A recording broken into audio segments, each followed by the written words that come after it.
नमस्कार दोस्तों, के एग्ज़ाम फाइट में आपका स्वागत है। कैसे हैं आप सभी? उम्मीद करता हूँ आप सभी सही होंगे। चलिए दोस्तों, आज हम प्रारंभिक विद्युत यानी बेसिक इलेक्ट्रिसिटी से कुछ महत्वपूर्ण प्रश्न लेकर आए हैं, जो कि ये कई एग्ज़ामों में पूछे गए प्रश्न हैं।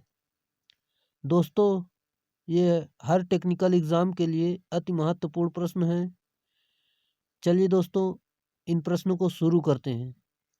आज का हमारा पहला प्रश्न है, ओम का नियम निम्नलिखित में से किस पर लागू होता है? इसका सही आंसर है ऑप्शन नंबर ए, केवल डीसी परिपथों पर। चलिए इसकी व्याख्या देख लेते हैं। इसकी व्याख्या दी हुई है, यहाँ ए कर लीजिएगा। ओम का नियम केवल डीसी परिपथों पर लागू होता है, जबकि ओम के नियमानुसार नियत तापमान तथा नियत भौतिक परिस्थितियों में किसी बंद वैद्युत परिपथ में किसी प्रतिरोधक सिरों पर उत्पन्न होने वाला विभवांतर उस पर प्रतिरोध में से प्रवाहित होने वाली विद्युत धारा के अनुक्रमानुपाती होता है। जबकि दिया हुआ है वी प्रोपोर्शनल आई, प्रोपोर्शनल हटाया गया तो वी अपान आई बराबर नियतांक दिया गया, नियतांक के दर पर आर आ गया, आर बराबर वी अपान आई। यही इसका ओम का नियम का फार्मूला है। अगला प्रश्न,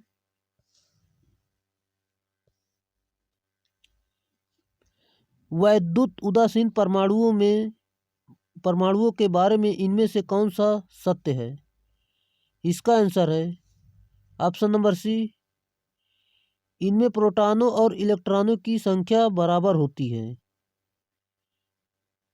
इसकी व्याख्या देख लेते हैं। वैद्युत उदासीन परमाणुओं में इलेक्ट्रॉनों की संख्या प्रोटॉनों की संख्या के बराबर होती है। वैद्युत उदासीन का अर्थ है कि परमाणु में कोई भी मुक्त इलेक्ट्रॉन नहीं है। इलेक्ट्रॉनों पर ऋण आवेश होता है, जबकि प्रोटॉनों पर धन आवेश होता है।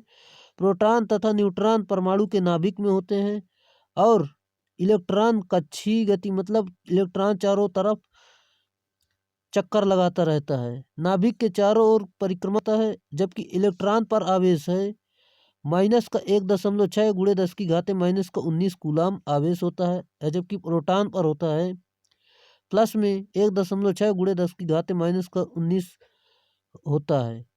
इलेक्ट्रॉन का जो द्रव्यमान है 9.02 गुणे 10⁻28 ग्राम। प्रोटॉन पर जो द्रव्यमान है इलेक्ट्रॉन के द्रव्यमान का 1836 गुना होता है। कहीं कहीं 36 होता है, कहीं कहीं 45, तो ज़्यादा सही है 36 वाला, अर्थात 1.6 गुणे 10⁻⁻24 ग्राम होता है। अगला प्रश्न,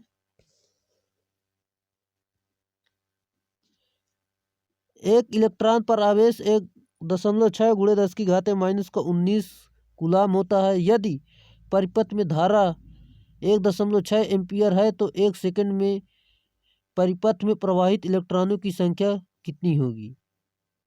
इसका आंसर है ऑप्शन नंबर सी, 10⁻19। चलिए इसकी व्याख्या देख लेते हैं। ई बराबर दिया है इलेक्ट्रॉन पर जो आवेश है 1.6 गुणे 10⁻⁻19 कूलाम होता है और आई का मान जो दिया है 1.6 एम्पियर और टी का मान 1 सेकेंड। चलिए इसको सॉल्व करते हैं।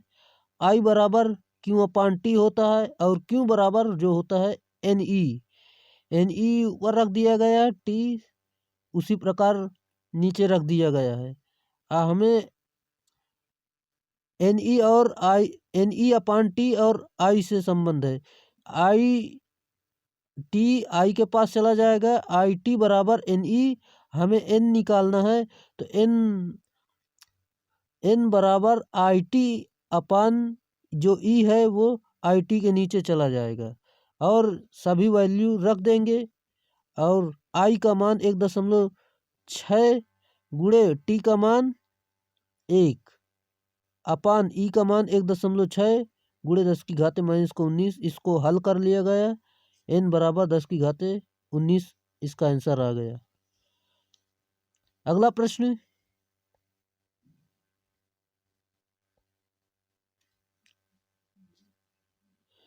दिए गए परिपथ में 10 ओम वाले प्रतिरोध में 1 सेकंड में उत्पन्न ऊष्मा का मान 10 जूल है। 1 सेकंड में 3 ओम वाले प्रतिरोध में उत्पन्न ऊष्मा डैश डैश है। देखिए, 2 ओम दिया हुआ और 3 ओम दिया हुआ और 10 ओम दिया हुआ है। चलिए इन प्रश्नों को हल करते हैं। ऊष्मा बराबर होता है H, उत्पादित ऊष्मा बराबर VIT, जबकि H बराबर V² अपान R इंटू T। H का मान जो दिया था उत्पादित ऊष्मा वो 10, अब V² मतलब V निकालना है, V² का मान निकालना है। अपान R का मान 10 दिया था अभी आपको मैंने बताया, और T का मान 1 दिया। 10 का 10 में से गुणा कर देंगे 100 आ जाएगा। V² बराबर 100 और स्क्वायर इधर से काटेंगे तो इधर V बराबर 10 आ जाएगा। इसी प्रकार इधर 10 आ गया। तो अब आगे 2 और 3 ओम वाले शाखा में धारा जो है I बराबर V अपान R, V का मान 10 रख दिया गया और प्रतिरोध दोनों जोड़कर 2 और 3 ओम को, तो इसको सॉल्व कर लिया गया, 2 एम्पियर आ गया। अतः 3 ओम के प्रतिरोध में उत्पन्न ऊष्मा जो है I² RT, I का मान 2 रख दिया गया, 2 का वर्ग गुणे 3 गुणे 1, इसको हल कर लिया गया, 12 जूल इसका आंसर आ गया। अगला प्रश्न, यदि प्रतिरोध श्रेणी क्रम में जुड़े हुए हैं तो निम्न में से कौन सा सत्य है? इसका सही आंसर है ऑप्शन नंबर सी, प्रत्येक प्रतिरोध में प्रवाहित धारा का मान समान होगा। चलिए इसकी व्याख्या देख लेते हैं। इसकी व्याख्या है, यदि प्रतिरोध श्रेणी क्रम में जुड़े हुए हैं तो परिपथ में प्रवाहित विद्युत धारा का मान समान होगा, परंतु विभिन्न प्रतिरोध होने के कारण वोल्टता पात भिन्न भिन्न होगा। विभिन्न प्रतिरोध में उत्पन्न वोल्टता का योग प्रयुक्त वोल्टता के बराबर होगा। ये दिया हुआ है V बराबर V1 plus V2 plus V3, और आप जानते हैं कि V बराबर IR होता है। V का सभी जगह पर मान रख दिया गया है। V बराबर IR बराबर V मतलब I into R1 plus I into R2, इसी प्रकार रख दिया गया, और I सभी में से कॉमन ले लिया गया, I से I काट दिया गया, फिर बचा R बराबर R1 plus R2 plus R3, ये इसका फार्मूला आ गया। समांतर क्रम में जुड़े प्रत्येक प्रतिरोध में एक क्रॉस वोल्टेज का मान समान होगा, परंतु धारा अलग अलग होगी। चलिए अगला प्रश्न,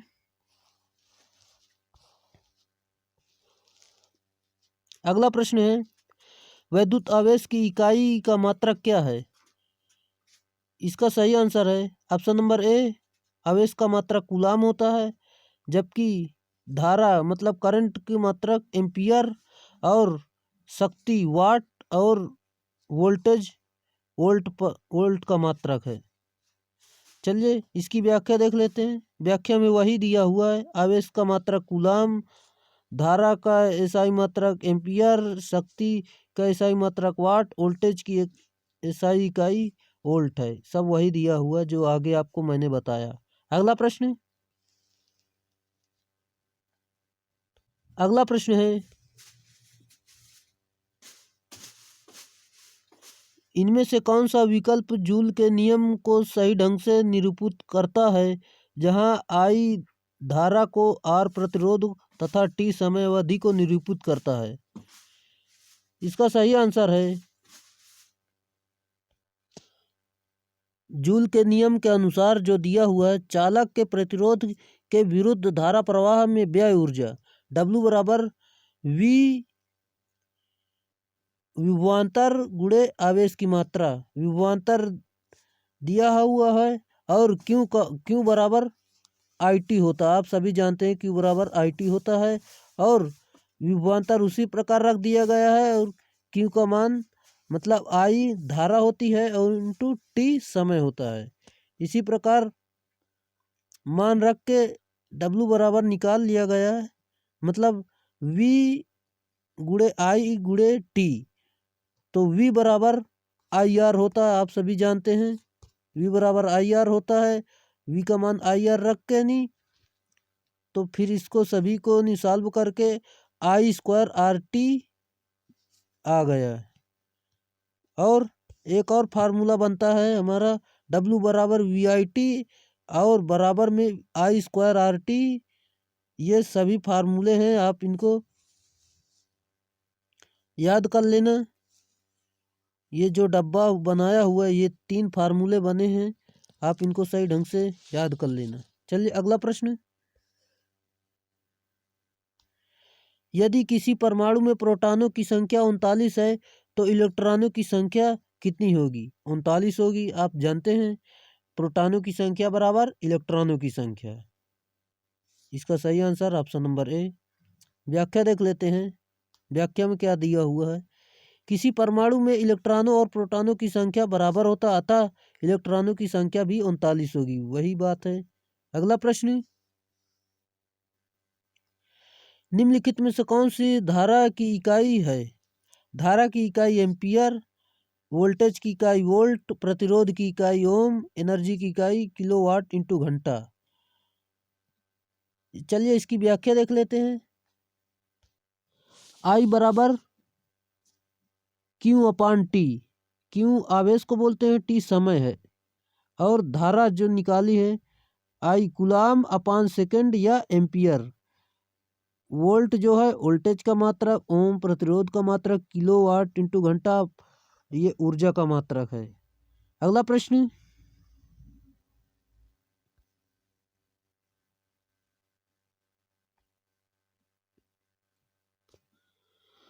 ओम का नियम में प्रयुक्त सूत्र है जो विभव, धारा तथा प्रतिरोध के बीच संबंध दर्शाता है। इसका सही आंसर है ऑप्शन नंबर डी, I बराबर V अपान R। ओम के नियमानुसार I बराबर V अपान R होता है, जबकि जहाँ V बराबर विभवांतर, I बराबर धारा और R प्रतिरोध को दर्शाता है। अगला प्रश्न।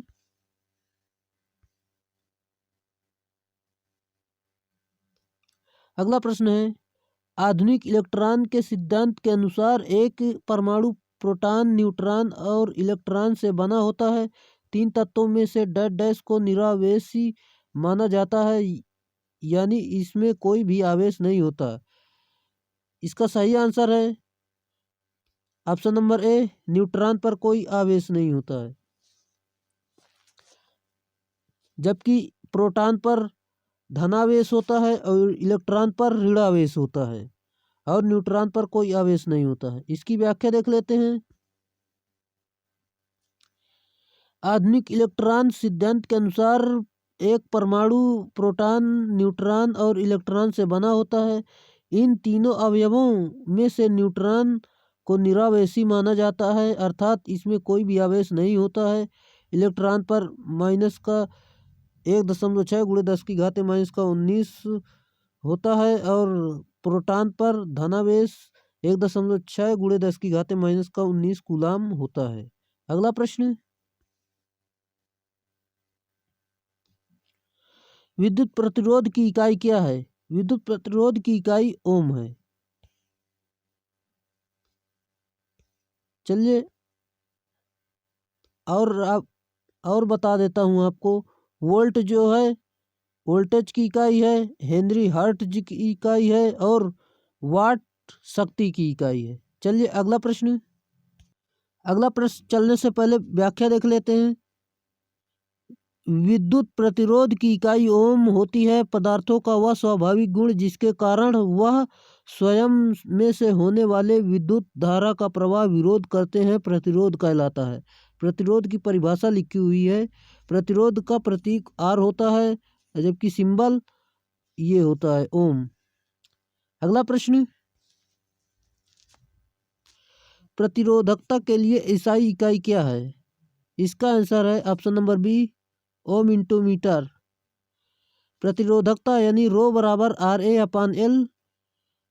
आर ओम होता है, ए क्षेत्रफल यानी मीटर स्क्वायर होता है, अपान मीटर एल मीटर भी होता है। 1 मीटर से 1 मीटर काट दिया गया, बचा आपका ओम इंटू मीटर। ये सही आंसर है आपका। अगला प्रश्न,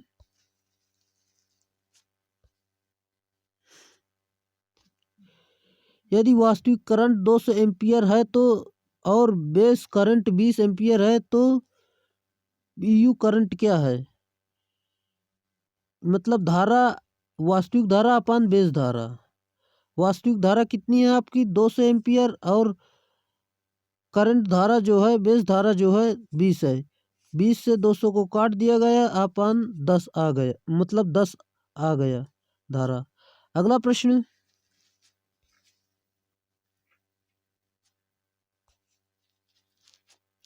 देखिए दोस्तों, एनपीसीआईएल में पूछा गया प्रश्न है, जब 2 एम्पियर विद्युत धारा 1 ओम प्रतिरोध के फिलामेंट में से गुजरती है तब डैश डैश मात्रा की ऊष्मा उत्पन्न होती है।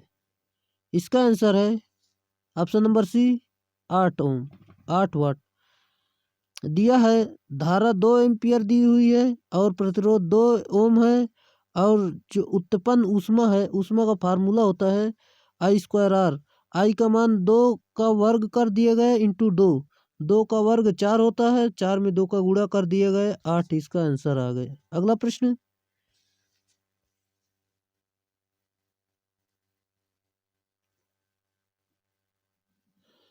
वायु में एक दूसरे से 30 सेंटीमीटर की दूरी रखें दो छोटे आवेश गोलों पर क्रमशः 2 × 10⁻⁷ कूलाम तथा 3 × 10⁻⁷ आवेश है, उसके बीच कितना बल लगेगा? आपको बल पूछा गया कितना लगेगा।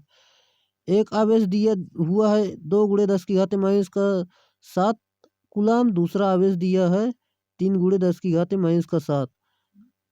चलिए इसको देख लेते हैं हल करके कितना इसका आंसर आता है। Q1 का मान दिया है, Q2 का मान दिया है, और कूलाम के नियमानुसार यानी बल का फार्मूला दिया हुआ Q1 × Q2 अपान सभी की वैल्यू रख कर आपको नहीं निकाल लिया गया है 6 × 10⁻³ इसका सही आंसर आ जाएगा। चलिए अगला प्रश्न। चलिए दोस्तों जल्दी जल्दी चलते हैं क्योंकि टाइम बहुत ज़्यादा हो गया है, वीडियो बहुत लंबी बन जा रही है। कूलाम बल तथा गुरुत्वाकर्षण बल समान डैश डैश का पालन करते हैं। इसका आंसर है ऑप्शन नंबर सी, व्युत्क्रम वर्ग का नियम। कूलाम के नियमानुसार बल बराबर Q1 × Q2 अपान 4 pi into epsilon 0 epsilon r अपान डी स्क्वायर। ए प्रोपोर्शनल 1/d स्क्वायर फर्स्ट समीकरण, और गुरुत्वाकर्षण बल के नियमानुसार F बराबर G m1 × m2 अपान डी स्क्वायर, इस और F प्रोपोर्शनल 1/d स्क्वायर।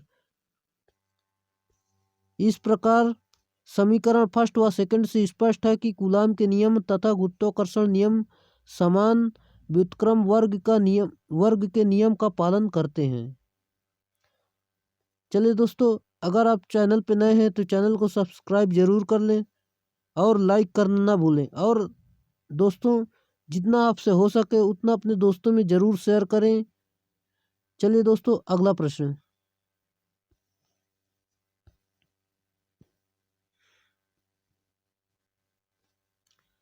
दो प्रतिरोध R1 तथा R2 का श्रेणी क्रम संयोजन में कुल प्रतिरोध 4.5 ओम तथा समांतर क्रम में संयोजन कुल प्रतिरोध को 1 ओम है, दोनों प्रतिरोध होंगे। इसका आंसर है ऑप्शन नंबर सी 1.5 ओम व 3 ओम।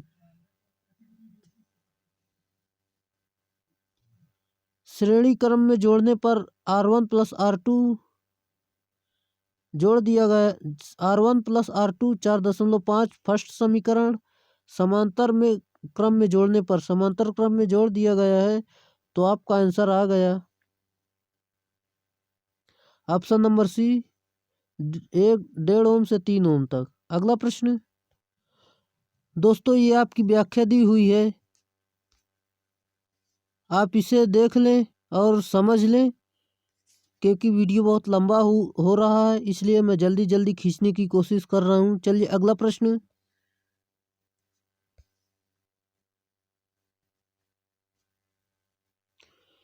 एक 100 वाट और 200 वाट लैंप का प्रतिरोध है।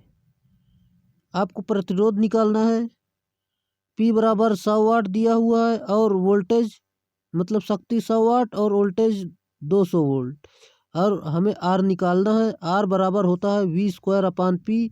V का मतलब वोल्टेज दिया है 200, 200 का 2 बार गुणा कर दिया गया अपन 100 कर दिया गया, और 100 से नहीं 2 जीरो काट दिया गया, 200 में 2 का गुणा कर दिया, आपका प्रतिरोध आ गया 400 ओम। अगला प्रश्न।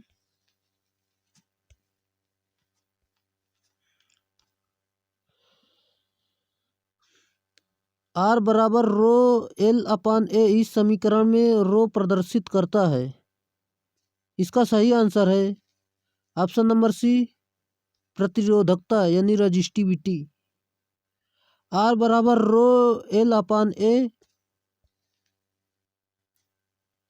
जहाँ की R बराबर ओम मतलब प्रतिरोध ओम को प्रदर्शित करता है, और L लंबाई पर, A क्षेत्रफल पर, और रो प्रतिरोधकता पर प्रदर्शित करता है। इसकी व्याख्या है विशिष्ट प्रतिरोध या प्रतिरोधकता को प्रदर्शित करता है, और किसी पदार्थ की प्रतिरोधकता पदार्थ की प्रकृति पर निर्भर करता है। प्रतिरोधकता की इकाई है जो ओम इंटू मीटर होती है। अगला प्रश्न। किसी पदार्थ के विशिष्ट प्रतिरोध की इकाई क्या है? इसका सही आंसर है option number C ohm into centimetre. अगला प्रश्न, इसकी व्याख्या देख लेते हैं। विशिष्ट प्रतिरोध की इकाई ओम इंटू सेंटीमीटर। R बराबर रो L/A, और रो बराबर निकाला गया R इंटू A/L। R मतलब प्रतिरोध का मात्रा ओम इंटू सेंटीमीटर² सेंटीमीटर। सेंटीमीटर से सेंटीमीटर काट दिए गए, रो बराबर ओम इंटू सेंटीमीटर बच गया आपका। यही आपका आंसर है।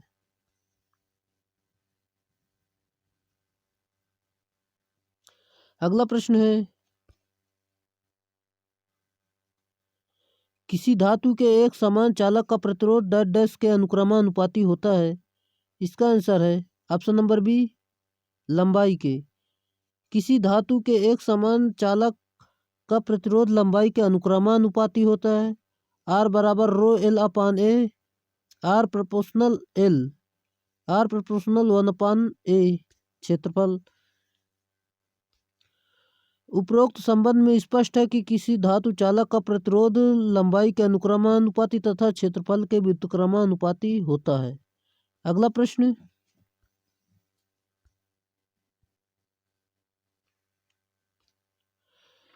100 ओम के प्रतिरोध को समांतर क्रम में जुड़े हुए हैं, इनका तुल्य प्रतिरोध कितना होगा? इसका सही आंसर है ऑप्शन नंबर सी 1 ओम। समान प्रतिरोध यदि समांतर क्रम में जुड़े हुए हैं तो उनका समतुल्य प्रतिरोध मतलब R टोटल प्रतिरोध बराबर R/N, कुल प्रतिरोध अपान संख्या कुल प्रतिरोध है 100/100, 100 का 100 से काट दिया गया, आपका 1 ओम आ गया। अगला प्रश्न,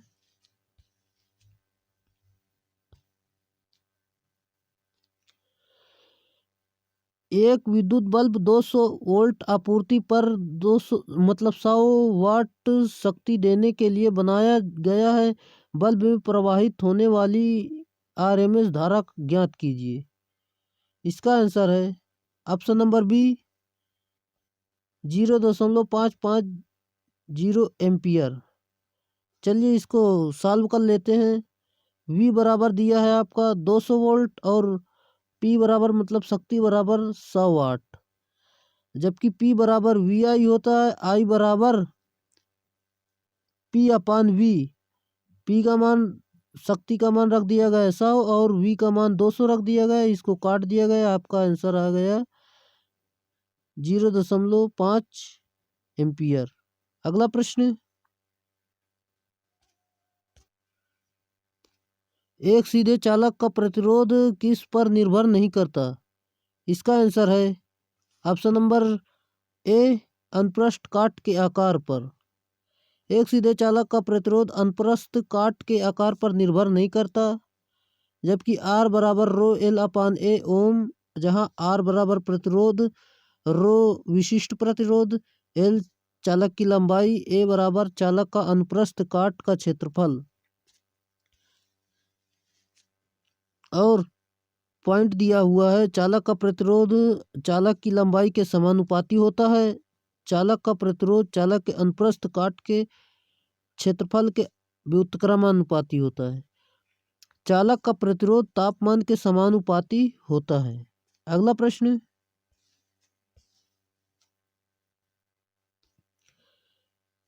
शक्ति को परिभाषित करते हैं। शक्ति को किससे परिभाषित करते हैं।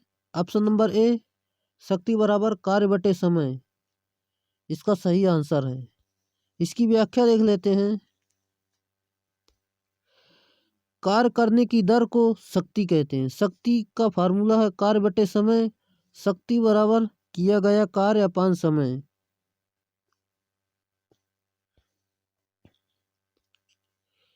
एक वाट बराबर जूल अपान सेकेंड। जूल दिया हुआ न्यूटन इंटू मीटर अपान सेकेंड।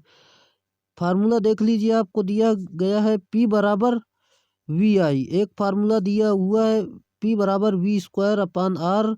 एक फार्मूला दिया हुआ है P बराबर I²R। आपके 3 फार्मूले हैं, ये अधिकतर सवालों में प्रयोग किए जाते हैं, आप इन्हें याद कर लीजिए। चलिए अगला प्रश्न,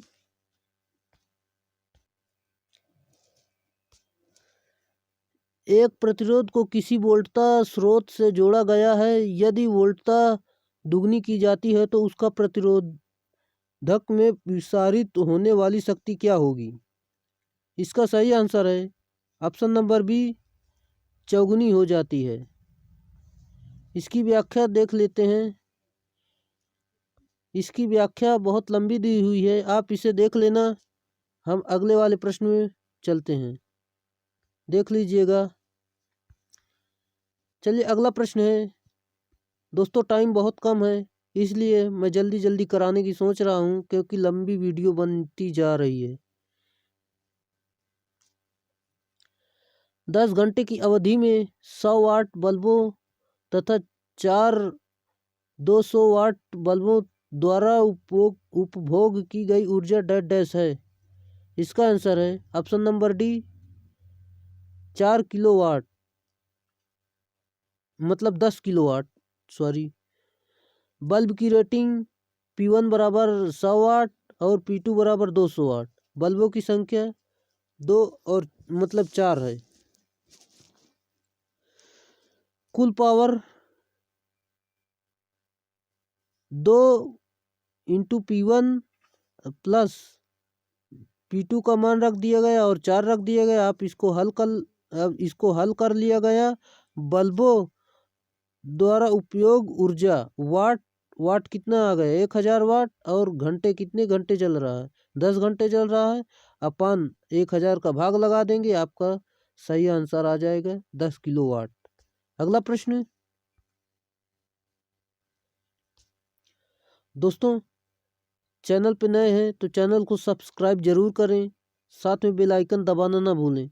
और वीडियो अच्छी लग रही है तो प्लीज़ लाइक ज़रूर करें और कमेंट ज़रूर करें कि आपको वीडियो कैसी लग रही है। दोस्तों, अपने दोस्तों में ज़रूर शेयर करें, जितना अधिक से अधिक हो सके उतना शेयर करें, क्योंकि ये बहुत महत्वपूर्ण वीडियो है। आप किसी भी एग्ज़ाम में बैठ जाना टेक्निकल के, लगभग इसी में से प्रश्न आपको मिल जाएंगे। चलिए अगला प्रश्न है, 100 वाट 200 वोल्टेज रेटिंग के दो विद्युत बल्ब को श्रृंखला में 220 वोल्टेज सप्लाई के साथ जोड़ा गया है। शक्ति 6 W1 माना जाए, फिर समांतर उसी बल्बों को उसी सप्लाई के साथ जोड़ा जाए, तब 6 शक्ति W2 और W1/W2 है। इसका सही आंसर है इसकी ऑप्शन नंबर सी 4। चलिए अगला प्रश्न, इसकी व्याख्या देख लेते हैं। ये रही इसकी व्याख्या।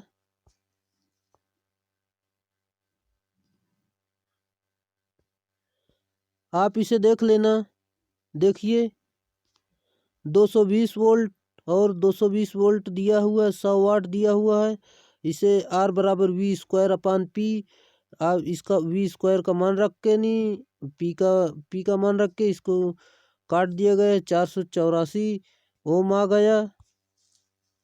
फिर कुल प्रतिरोध निकाला गया, 2 गुणे मतलब 2 है ना, तो 2 गुणे 484 रख के इतना आ गया। फिर W1 बराबर V²/R, इसका मान रख के 50 वाट आ गए। समांतर संयोजन में जो दिया हुआ है W2 बराबर, W2 का मान रख के नहीं निकाल लिया गया, 200 वाट आ गया। W1 और W2 रख के इसे काट दिया गया, 1/4 आया, 1/4 में भाग कर दिया गया, 0.25 आपका आंसर आ गया। अगला प्रश्न,